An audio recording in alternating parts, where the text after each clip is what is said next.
BPL এর শিরোপার বড় দুই দাবিদার রংপুর রাইডার্স ও ফরচুন বরিশাল তাদের অধিনায়ককে চূড়ান্ত করে ফেলেছে এবং সেই সাথে উভয় দলই বিদেশি বড় তারকাকে চুক্তিবদ্ধ করেছে।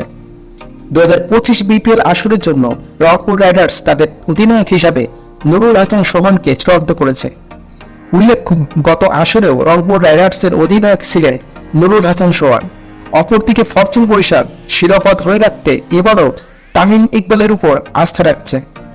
বর্তমান আসরের জন্য তামিম ইকবালকে অধিনায়ক চূড়ান্ত করেছে বরিশাল।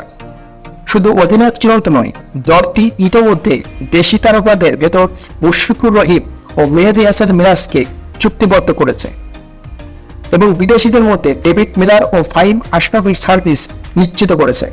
অপরদিকে রংপুর রাইডার্স আফগানিস্তানের তারকা অলরাউন্ডার আজমতুল্লাহ ওমরজাইনের সাথে চুক্তি নিশ্চিত করে ফেলেছে। অবশ্য আজমতুল্লাহ ওমরজাইকে রংপুর পুরো আসরের জন্য পাবে কিনা সেটা এখনো নিশ্চিত নয়।